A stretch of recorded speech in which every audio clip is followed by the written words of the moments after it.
Good morning, all of you. Myself Meenakshi, your SST teacher, welcomes you in your geography class. In this video, we will discuss our second lesson of geography: land, soil, water, natural vegetation and wildlife resources. पहली video में इससे पहले जो दो video हमने किए हैं, हमने उसके अंदर पढ़ा था कि लैंड के बारे में पढ़ा था, लैंड एज रिसोर्स के बारे में पढ़ा था।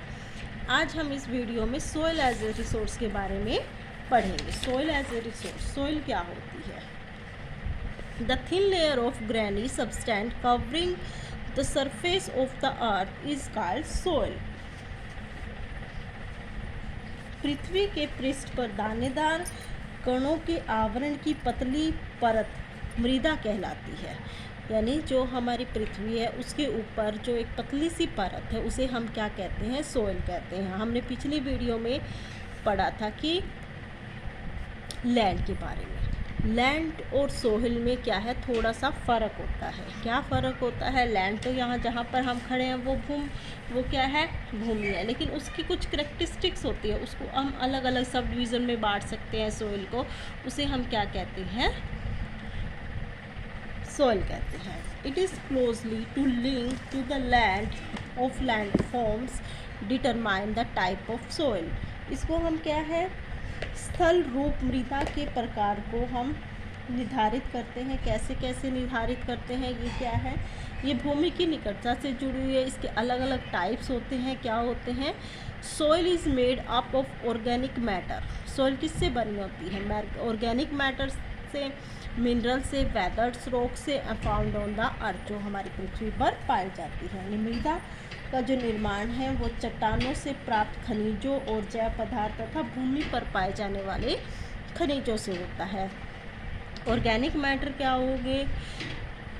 जो भी हमारे पत्ते, लकड़ी, मिनरल, सोल फर्टिलाइज या फिर जो नेचुरल सब्सटेंस होते हैं या एनिमल्स रिमेन्स जो होते हैं, वो सारे क्या होते हैं?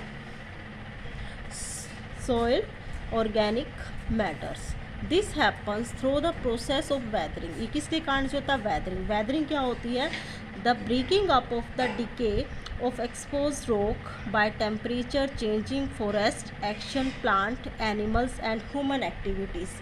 क्या होता है वेदरिंग? जिसको हम अक्षय बोलते हैं। तापमान परिवर्तन, तुषार क्रिया, पौधे, प्राणियों और मनुष्य के क्रियाकलापों द्वारा अनावृत शैलों का टूटना और क्षय होना, उसे ही हम वेदरिंग कहते हैं। मान लीजिए हमने छत पर क्या है, कोई पत्थर लिया और उस पत्थर को हमने सालों तक अपनी छत के ऊपर रखा, लेकिन क्या हुआ? टेम्परेचर के कारण, किसी भी चीज़ के कारण उसके अंदर कोई ना कोई चेंज आएंगे। जब उस पत्थर को हम बहुत सालों तक रखेंगे उसके अंदर क्रैक्स आ जाएंगे। उसे ही हम क्या कहेंगे? वेदरिंग कहेंगे। यानी कि चेंज आना, अपक्षय होना। अब जो ये जो हमारा डायग्राम है, इस 2.3 जो डायग्राम है, इसमें दिखाया गया है कि सोइल प्रोफाइल क्या होता है। ये जो सोइल प्रोफाइल में क्या होता है, सबसे पहले जो ऊपर होती है घास लगी हुई है। जो घास लगी हुई है इसके जो नीचे वाला जो पार्ट है, ये क्या होती है? हमारी top soil, humus and vegetation. इसको हम क्या बोलते हैं? ह्यूमस और वनस्पति के साथ ऊपरी मृदा। ह्यूमस यानी कि हमारे जितनी ज़्यादा ह्यूमस होगी उतनी ही फर्टिलाइज क्या होगी, भूमि क्या होगी? ज़्यादा उपजाऊ शक्ति होगी। ह्यूमस कम होगी तो क्या होगी? भूमि की जो उपजाऊ क्षमता है वो कम होगी। ये तो फर्स्ट लेयर थी। उसके बाद सेकंड लेयर होती है सब soil, sand, silt and clay. बालू, गाद, क्ले के साथ उपमृदा होती है इसके अंदर। फिर थर्ड पार्ट जो इसका दिखाया गया, इसमें वेदरिंग रॉक मटेरियल हो रही है। और फोर्थ में क्या होता है? पेरेंट रॉक होता है, जनक ये चट्टानें होती हैं। ठीक है। अब है फैक्टर ऑफ सोइल फॉर्मेशन, कि सोइल फॉर्मेशन जो बनती है उसके कौन कौन से कारक होते हैं, कौन कौन से होते हैं? The major factor of soil formation are the nature of the parent rock and climate factor. मृदा निर्माण के मुख्य कारक जनक शैल का स्वरूप, जलवायु कारक, मतलब जलवायु पर निर्भर करती है। हमारा जो सोइल फॉर्मेशन है वो किसके ऊपर निर्भर करता है? पेरेंट रॉक पर निर्भर करता है और क्लाइमेट फैक्टर्स पर निर्भर करता है। Other factor are topology. और किस किस चीज़ पर हमारे निर्भर करती है? ट्रोपोलॉजी। ट्रोपोलॉजी का मतलब स्थलाकृति, वहाँ उस यानी कि उस स्थान का आकार कैसा। रोल ऑफ ऑर्गेनिक मटेरियल, जैविक पदार्थों की भूमिका पर निर्भर करती है। And time taken for the composition of soil formation, और जो मृदा निर्माण में जो समय लगा है उस पर निर्भर करती है हमारा सोल फॉर्मेशन। यानी सोल फॉर्मेशन हमारा मेनली किस पर निर्भर करता है, पेरेंट रॉक पर, क्लाइमेट रॉक पर। अदर फैक्टर क्या है, किस किस चीज़ पर निर्भर करेगा, ट्रोपोलॉजी पर, रोल ऑफ ऑर्गेनिक मटेरियल पर, and time taken for composition of soil formation. All these differ from place to place. अलग अलग स्थानों पर जो सोल फॉर्मेशन होता है वो अलग अलग होता है।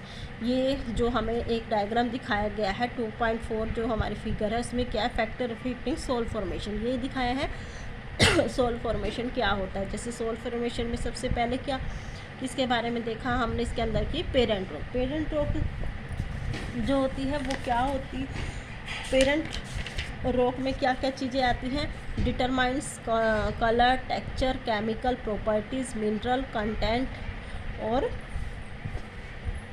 प्रेमेबिलिटी। जनक, शैल, रंग, गठन, रासायनिक गुणधर्म, खनिज, मात्रा, परंपरागतता, तो ये सारी चीज़ें क्या है, पेरेंट रॉक निर्धारित करती है। फिर आता है क्लाइमेट। क्लाइमेट में क्या आता है, वहाँ का temperature, rainfall, influence, rate of weathering and humus.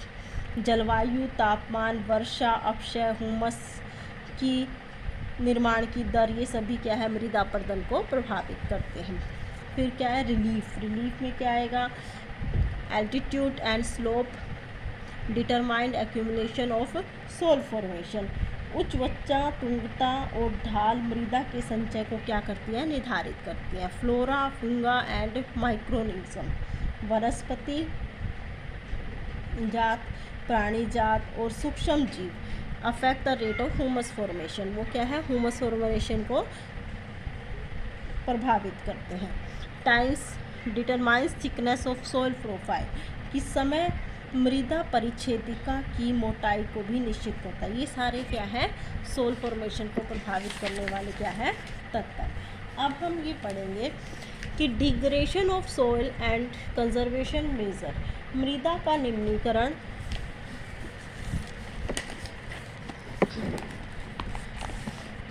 मृदा का निम्नीकरण क्या कैसे होता है, एंड कंजर्वेशन मेजर और संरक्षण के उपाय। जो मेन पॉइंट है हमारे इस लेसन में वो यही है कि हम क्या है, मृदा जो निम्नीकरण होता है उनको संरक्षण करने के कौन कौन से उपाय हैं। सबसे पहले जो उपाय है वो क्या है, वो उपाय हम लाइन वाइज पढ़ेंगे। पहले हम बताते हैं कि किस किस चीज़ पर ये निर्भर करता है। Soil erosion depletion are the major threat to soil as a resource. मृदा अपरदन और शीलता मृदा संसाधन के लिए दो मुख्य खतरे हैं। Both human and natural factor can lead degradation of soil. मानवीय और प्राकृतिक दोनों कारकों से ही हमारे जो मृदा का निम्नीकरण है वो हो सकता है। Factor which lead to the soil degradation, और कौन कौन से फैक्टर हैं, सबसे कौन कौन से फैक्टर हैं मृदा निर्माण के निम्नीकरण में। डिफोरेस्टेशन, डिफोरेस्टेशन क्या होता है, वनोन्मूलन, ओवरग्रेजिंग, अतिचारण, over use of chemical fertilize और पेस्टिसाइड, बहुत ज़्यादा यूज़ करना, किस किस चीज़ का यूज़ करना, केमिकल और पेस्टिसाइड का जब हम ज़्यादा यूज़ करते हैं उससे क्या होता है, भूमि का निम्नीकरण होता है। रेन वॉश, कि जब पानी बहता है तो वो क्या, नीचे जो पार्टिकल्स होते हैं वो उनके साथ जो भूमि के जो पार्टिकल्स हैं उसको बहा कर लाते हैं। लैंडस्लाइड्स के कारण होता है, एंड फ्लड्स, बाढ़ आने के कारण भूमि का निम्नीकरण होता है। अब कुछ विधियां हैं जिससे हम क्या है, जो हमारी मृदा की संरक्षण को हम कर सकते हैं। मृदा संरक्षण के कुछ उपाय हैं, वो कौन कौन से हैं। सबसे पहले मल्चिंग। मल्चिंग क्या होता है, the bare ground between plant is covered with a layer of organic matter like straw, it helps to retain moisturiser. Mulch बनाना, मल्च कैसे बनता है, देखो मल्चिंग क्या होता है कि जब हमारी जो ये क्रॉप होती है, देखो ये हमने क्या बनाया, एक ट्री बनाया, ठीक है। ये जो ट्री है इसके जो नीचे का जो क्षेत्र है यहाँ पर हम कुछ भी चीज़ डाल दें, लीव, स्ट्रॉ, कुछ भी किसी भी चीज़ से हम इसको क्या करें, कवर कर दे, तो क्या होगा, क्रॉप में क्या होगा, ऑर्गेनिक मैटर लेयर ज़्यादा बनेगी और जो हमारी मिट्टी है उसमें मॉइस्चराइज़र बना रहेगा, जिससे क्या होगा, हमारा जो भूमि का डिग्रेडेशन है वो कम होगा। इससे हम क्या है, भूमि को संरक्षित कर सकते हैं। नेक्स्ट है काउंटर बैरियर्स। काउंटर बैरियर्स क्या होंगे, stone, grass, soil are use to barriers along contours. कि वेदी का फार्म बनाए, वेदी का फार्म कैसे बनाए, trench are made in front of the barrier to collect the water. के चौड़े समतल सोपान अथवा वेदिका तीव्र ढाल पर बनाए जाते हैं ताकि स्पाट स्टेप पर फसल उगाने के लिए इनका हम प्रयोग कर सकें। इससे पृष्ठीय प्रभाव तथा मृदा अपरदन कम होता है। तो कैसे बनाएं, काउंटर बैरियर बनाने के लिए हम क्या करें, जैसे हम क्या करें, इसके लिए हम ये काउंटर बैरियर बनाने के लिए ऐसे तिरछी ऐसे हम क्या करें, खेती करेंगे। काउंटर बैरियर्स, इसको हम क्या बोलते हैं, काउंटर बैरियर्स। बीच बीच में रोक देना किसी चीज़ को। जब हम खेती करते हैं तो क्या होगा, यहाँ पर हमने पानी डाला तो क्या होगा, इसके आसपास यहाँ पर पानी क्या होगा, रुक जाएगा। तो जब मिट्टी के जो सेडिमेंट जो होते हैं, बारीक मिट्टी के जो कण है, वो अपने साथ बहा कर नहीं लेके जाएगा, तो पानी वहीं पर रुक जाएगा। इससे क्या बोलते हैं, हम काउंटर बैरियर्स बोलते हैं। रोक डैम, रोक डैम बनाए। रोक डैम कैसे बनते हैं, रोक डैम बना, जैसे मान लो क्या है, ये पानी आ रहा है, यहाँ पर हमने क्या है, ये एक डैम बना दिया। डैम बनाने से क्या होगा, यहाँ पर हमने पानी को क्या कर दिया, रोक दिया। तो जो भूमि जो हमारे सोइल के पार्टिकल्स है, वो मेन पार्टिकल यहाँ पर रुक जाएंगे और बाद में हमने थोड़ी सी और दूरी पर हमने क्या बना दिया, एक और नदी बना दी। इससे क्या होगा, एक और नदी बनाने से यहाँ पर जो भूमि के जो पार्टिकल्स होते हैं, वो सारे पार्टिकल्स यहाँ पर इकट्ठे हो जाएंगे, यानी कि हम क्या बना दें, रोक डैम बना दें। इससे भी क्या होगा, भूमि का जो सोइल निम्नीकरण है वो बहुत कम हो जाएगा। टेरेस फार्मिंग, हम क्या शुरू करें, टेरेस फार्मिंग। टेरेस फार्मिंग क्या होगा कि बोर्ड फ्लैट स्टेप और terrace are made on the steep slopes so that flat surface are available to grow crops।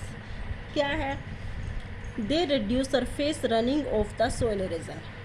जैसे ये हमारा ये पिक्चर दिखाई है हमें 2.5, इसमें क्या कर रहे हैं, हम टेरेस फार्मिंग कर रहे हैं। टेरेस फार्मिंग क्या होती है, ये इसको हम टेरेस फार्मिंग बोलते हैं। इससे क्या होगा, जो पानी है वो क्या है, धीरे धीरे साइडों में क्या होता जाएगा, इकट्ठा हो जाएगा, वो काटेगा नहीं। स्लोप को काट कर फार्मिंग कर सकते हैं। फार्मिंग से आपके जो सेडिमेंट है वो बहा कर नहीं जाएंगे और जो प्लेन, जहाँ पर भी इसको प्लेन एरिया मिलेगा वहाँ पर क्या हो जाएगा, पानी हम स्टोर करके रखेंगे। इसे हम क्या कहते हैं, टेरेस फार्मिंग कहते हैं।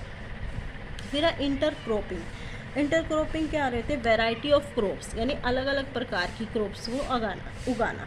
जैसे हम 2 क्रॉप्स का उदाहरण लेते हैं, हम जैसे अरहर की जो दाल होती है, अरहर की दाल के जो पेड़ होते हैं वो बहुत बड़े बड़े होते हैं, ठीक है। और साथ में हम चने की दाल के पेड़ लगा दे। चने की दाल के जो पेड़ होते हैं वो छोटे छोटे होते हैं। फिर एक बड़ा पेड़ आ गया, एक छोटा पेड़ आ गया, एक बड़ा आ गया, एक छोटा पेड़ आ गया। इससे क्या होगा कि जब हवा चलेगी तब क्या होगा, हवा चलने से क्या होगा, जो क्रॉप, जो हमारे मिट्टी के जो सेडिमेंट्स हैं वो सारी क्रॉप को ख़राब नहीं कर पाएंगे। जो मिट्टी के अंदर जो पेड़ों की जड़ें हैं, हमारे चने की दाल जैसे हमने बताया, उसकी जो जड़ें हैं वो पार्टिकल्स को और पानी को वहाँ पर क्या करके रखेगी, होल्ड करके रखेगी। इसे ही हम क्या कहते हैं, इंटरक्रॉपिंग कहते हैं, इंटरक्रॉपिंग बोलते हैं। काउंटर पोलिंग, काउंटर पोलिंग क्या होता है, काउंटर पोलिंग होता है कि हम क्या करें, एक काउंटर बना दें।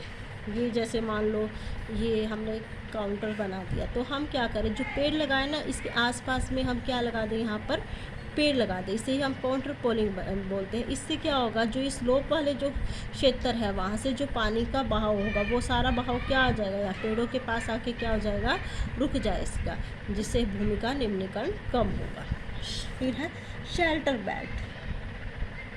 शेल्टर बेल्ट क्या होते हैं, बड़े कि जहाँ पर हमारा खेत है, जहाँ पर हमने कोई भी फसल उगाई है, इसे ये हमारे शेल्टर बेल्ट जो है फिगर में दिखाई गई है 2.7 फिगर में हमारी शेल्टर बेल्ट दिखाई गई है ना। इसमें क्या करें हम, in the coastal and dry area, coastal और जो ड्राई एरियाज होते हैं, ड्राई एरिया मतलब जैसे डेजर्ट वगैरह होते हैं, row of trees are planted to check the wind movement to protect soil cover.